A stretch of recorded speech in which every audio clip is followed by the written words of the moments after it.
Hello, माझं नाव जान्हवी आणि माझ्या चॅनलमध्ये सगळ्यांचं खूप स्वागत।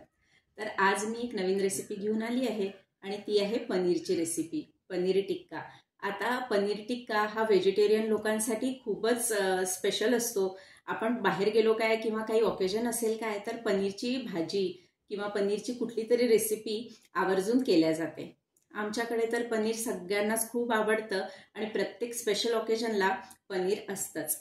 तर त्यातलीच ही एक पनीर टिक्क्याची रेसिपी आहे की जी आमच्याकडे खूप पसंत केली जाते। तर याच्यामध्ये आता काय काय साहित्य लागतं ते आपण पाहूया। त्यामध्ये मी 200 ग्राम पनीर घेतला आहे। त्यानंतर घट्ट दही घेतला आहे, त्यातलं सगळं पाणी मी काढून घेतलं आहे। त्यानंतर आलं लसूण पेस्ट, 2 टोमॅटो, 2 शिमला मिरची, 1 कांदा आणि थोडंसं डाळीचं पीठ। त्यानंतर मसाल्यांमध्ये साधं तिखट, हळद, काश्मीरी तिखट, धने जिरे पूड, त्यानंतर मिरपूड, गरम मसाला, चाट मसाला, किचन किंग मसाला आणि मीठ।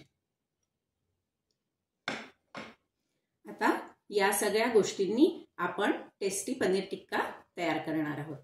तर आता मी तो कसा करते हे आपण पाहूया।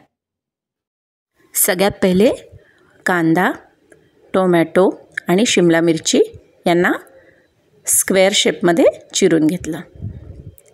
त्यानंतर पनीरचे सुद्धा क्यूब्स करून घेतले। खूप छोटे करायचे नाहीत आणि खूप मोठेही नाही, अशा प्रकारे करायचे। त्यानंतर आता आपण एका बाउलमध्ये तेल घेतलं, त्यात थोडंसं डाळीचं पीठ, दही, आलं लसूण पेस्ट आणि सगळे मसाले घालून त्यांना छान मिक्स करून घेतलं। हे मिक्स झाल्यानंतर त्यात लिंबू पिळलं आणि मग पनीर आणि सगळ्या भाज्या त्याच्यामध्ये छान कोट करून घेतल्या। बघा किती छान कोट झाले आहेत। त्यांना 15 ते 20 मिनिट तसंच ठेवलं आणि त्यानंतर हे मी बांबू स्क्यूअर्स वापरले इथे। त्याच्यामध्ये भाजी, पनीर, कांद्याचा लेयर असं सगळं मी त्याचं लेअरिंग करून घेतलं आहे। त्यानंतर एका ग्रिल पॅनमध्ये थोडंसं तेल लावलं आणि त्याच्यावर हे सगळं पनीर छानपैकी आपण शॅलो फ्राय करणार आहोत। याला आलटून पालटून छान फ्राय करून घ्यायचं। याला वेळही जास्त लागत नाही आणि ते लागतंही खूप टेस्टी।